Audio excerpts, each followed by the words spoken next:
ছাত্ৰ-ছাত্ৰীসকল তোমালোকৰ যিটো talent search exam state academic কাউন্সিলৰ ক্লাছ 8ৰ মই ইম্পৰ্টেণ্ট কুৱেশ্যন কেইটামান লৈ আহিছোঁ ছায়েন্সৰ।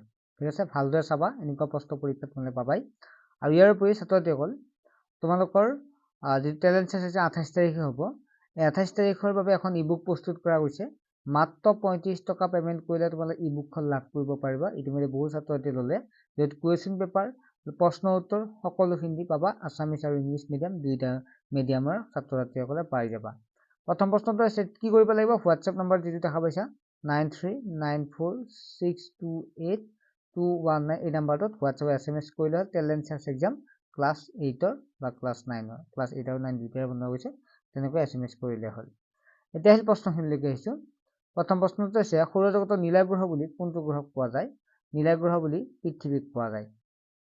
কোনটো গ্ৰহক ৰেড প্লেনেট বুলি জনা যায়? সেইটো হৈছে মংগল গ্ৰহক বুলি কয় বা ৰঙা গ্ৰহ বুলিও কোৱা হয়। মহাকাশলৈ যোৱা প্ৰথম মহিলাগৰাকীৰ নাম কি আছিল? ভাৰতীয় মহিলা, তেখেত আছিল কল্পনা চাওলা। সৌৰজগতৰ আটাইতকৈ ডাঙৰ গ্ৰহটোৰ নাম কি? বৃহস্পতি হৈছে সৌৰজগতৰ আটাইতকৈ ডাঙৰ গ্ৰহ। সৌৰজগতৰ আটাইতকৈ সৰু গ্ৰহটো কি? সৌৰজগতৰ আটাইতকৈ সৰু হৈছে বুধ গ্ৰহ। ৰিক্টাৰ স্কেলৰ সহায়ত নিম্নলিখিত কিহৰ প্ৰাবল্য জোখা হয়? ভূমিকম্পৰ প্ৰাবল্য জোখা হয়। বাহকৰ দ্বাৰা হোৱা এটা বেমাৰৰ নাম লিখা, সেইটো হৈছে মেলেৰিয়া, বাহকৰ দ্বাৰা হোৱা বেমাৰ। প্ৰকৃতিৰ বৃক্ক বুলি কি বুজা? বৃক্ক বুলিলে কি বুজা? তৃণভূমিক প্ৰকৃতিৰ বৃক্ক বুলি কোৱা হয়। পৃথিৱীখন সূৰ্যৰ চাৰিওফালে পৰিভ্ৰমণ কৰা কথাটো পোনপ্ৰথমে আৱিষ্কাৰ কৰা বিজ্ঞানীৰ নাম কি আছিল? কপাৰ্নিকাছ। সেউজগৃহ গেছ পৰিঘটনাৰ প্ৰধান কাৰণ কি? বায়ু প্ৰদূষণৰ ফলত সেউজগৃহ গেছ হয়। তাৰপিছত প্ৰশ্নটো আছে, অণুজীৱবোৰ ডেছৰ সহায়ত দেখা পোৱা যায়? অণুবীক্ষণ যন্ত্ৰৰ সহায়ত দেখা পোৱা যায়। নীল সেউজ খেলায়ে বায়ুৰ পৰা পোনপটীয়াকৈ গেছ গ্ৰহণ কৰি মাটিৰ উৰ্বৰতা বৃদ্ধি কৰে, নাইট্ৰজেন গ্ৰহণ কৰি মাটিৰ উৰ্বৰতা বৃদ্ধি কৰে। ছাত্ৰ-ছাত্ৰীসকল, মাজতে তোমালোকক জনাব বিচাৰোঁ, আমাৰ এটা অনলাইন ক্লাছ হৈ আছে, ক্লাছ 8 আৰু 9ৰ। তোমালোকে মাত্ৰ 100 টকা পে'মেণ্ট কৰি বছৰেকীয়া পৰীক্ষালৈকে পঢ়িব পাৰিবা, য'ত math, science, social science, English grammar 4টা বিষয় লাইভ ক্লাছৰ জৰিয়তে সপ্তাহত 5 দিন হ'ব আৰু ৰাতি 7:15 পৰা আমাৰ ক্লাছবিলাক ষ্টাৰ্ট হয়। যিসকল ছাত্ৰ-ছাত্ৰী ইচ্ছুক হয় তোমালোকে ল'ব পাৰিবা। টিউশ্যনৰ কাৰণে এতিয়া হাবাথুৰি খাই বহুত দূৰলৈকে যাব নালাগে। ঠিক আছে। তাৰপিছত আছে, ডেছৰ সহায়ত সুৰা প্ৰস্তুত কৰা হয়, ইষ্টৰ সহায়ত সুৰা প্ৰস্তুত কৰা হয়।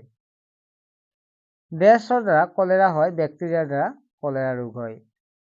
চেনি, সুৰা, হাইড্ৰক্সিলিক এচিড, অক্সিজেন প্ৰস্তুত কৰিবলৈ ইষ্ট ব্যৱহাৰ কৰা হয়। সুৰা প্ৰস্তুত কৰিবলৈ ইষ্ট ব্যৱহাৰ কৰা হয়। ছডিয়াম বাইকাৰ্বনেট, ষ্ট্ৰেপমাইচিন, সুৰা, ইজ এবিধ এণ্টিবায়টিক, ষ্ট্ৰেপমাইচিন এবিধ এণ্টিবায়টিক। মাইক্ৰিয়েনফিলিছ মহ, পইতাচোৰা, মাখি, পখিলা, মেলেৰিয়া ৰোগ সৃষ্টি কৰা পতজোৱাৰ বাহক। মাইক্ৰিয়েনফিলিছ মহ মেলেৰিয়া ৰোগ সৃষ্টি কৰা পতজোৱাৰ বাহক। পৰুৱা নে মাখি নে মকৰা সংক্ৰামক ৰোগ বাহক? মাখি হৈছে সংক্ৰামক ৰোগৰ বাহক। তাপ বা গুৰি কৰা ইজ কোষৰ বৃদ্ধি, মৈদা মৰাৰ বাবে পাউৰুটি বা ইডলি লদা উফন্দি উঠে। ইজ কোষৰ বৃদ্ধিৰ বাবে পাউৰুটি বা ইডলি লদা উফন্দি উঠে। শৰ্কৰাৰ পৰা সুৰা প্ৰস্তুত হোৱা প্ৰক্ৰিয়াটোক নাইট্ৰজেন যৌগীকৰণ, হ্ৰাস, কিণ্বন নে সংক্ৰামক বোলা হয়? ইয়াৰ এনচাৰটো হ'ব কিণ্বন বোলা হয়। ইম্পৰ্টেণ্ট কেইটামান চাবা, ইয়াৰ পৰা ভালেখিনি আহিব তোমালোকৰ প্ৰশ্ন, আটাইখিনিয়ে চাই যাবা। যে বেক্টেৰিয়া কলেৰা ৰোগৰ সৃষ্টি, ৰাইবজিয়াম নাইট্ৰজেন যৌগীকৰণ, লেক্ট'বেচিলাছ দৈ প্ৰস্তুত কৰাত, ইষ্ট হৈছে পাউৰুটি প্ৰস্তুতকৰণত, পতজোৱা মেলেৰিয়া ৰোগ সৃষ্টি কৰাত, ভাইৰাছ হৈছে এইডছ ৰোগৰ সৃষ্টিত। এড্ৰিনেল গ্ৰন্থিয়ে নিঃসৰণ কৰা হৰম'নটো কি হ'ব? Adrenaline hormone. অগ্নাশয় গ্ৰন্থিয়ে নিঃসৰণ কৰা হৰম'নটো হৈছে ইনচুলিন হৈছে অগ্নাশয় গ্ৰন্থিয়ে নিঃসৰণ কৰা হৰম'ন। এবিধ নলিকাযুক্ত গ্ৰন্থি কি হ'ব? হৰ্ম হৈছে এবিধ নলিকাযুক্ত গ্ৰন্থি। ল'ৰাৰ বৰ্ধিত স্বৰযন্ত্ৰৰ বৃদ্ধিৰ বাবে গ্ৰীবা অঞ্চলৰ বাহিৰলৈ বাঢ়ি অহা এটা অংশ কি হ'ব? শতিকা। অন্তঃস্ৰাৱী গ্ৰন্থিয়ে নিঃসৰণ কৰা দ্ৰব্যক কি বুলি কোৱা হয়? হৰম'ন বুলি কোৱা হয়। উপযুক্ত অনুপাতত প্ৰটিন, কাৰ্বহাইড্ৰেট, চৰ্বি আৰু ভিটামিন থকা আহাৰক কি বুলি কোৱা হয়? সুষম আহাৰ বুলি কোৱা হয়। ইনচুলিন হৰম'নৰ অভাৱত হোৱা ৰোগ কি বুলি কোৱা হয়? মধুমেহ হৈছে ইনচুলিন হৰম'নৰ অভাৱত হোৱা ৰোগ। সুষম আহাৰত এবিধ উপাদান হৈছে ভিটামিন। ভিটামিন হৈছে সুষম আহাৰত থকা এবিধ উপাদান। মগজুৰ লগত সংলগ্ন থকা এবিধ গ্ৰন্থি যিয়ে হৰমন নিঃসৰণ কৰে সেইটো হৈছে পিটুইটাৰী গ্ৰন্থি। ছাত্ৰ-ছাত্ৰীসকল, এই 30টা প্ৰশ্ন তোমালোকে এবাৰ ভালদৰে চাবা, কিয়নো ইয়াৰ পৰা ভালেখিনি কমন পৰাৰ কিন্তু সম্ভাৱনা আছে। ইয়াৰ পৰা যি 4-5টাও কুৱেশ্যন কমন পৰে বা দুটাও কমন পৰে, বহুত যথেষ্টখিনি তোমালোকৰ এই 5 মিনিট সময় যথেষ্টখিনি লাভ হ'ব। গতিকে তোমালোকৰ বাবে ইম্পৰ্টেণ্ট লৈ আহিছোঁ, আৰু ভিডিঅ'বিলাক নেক্সট পাবৰ কাৰণে চেনেলটো ছাবস্ক্ৰাইব কৰি ৰাখিবা। আমি যিমান পাৰোঁ চেষ্টা কৰিম পৰীক্ষাটোৰ আগলৈকে। আৰু ই বুকখন ল'লে তোমালোকৰ লছ নহয়, কাৰণ মাত্ৰ 35 টকাতে তোমালোকে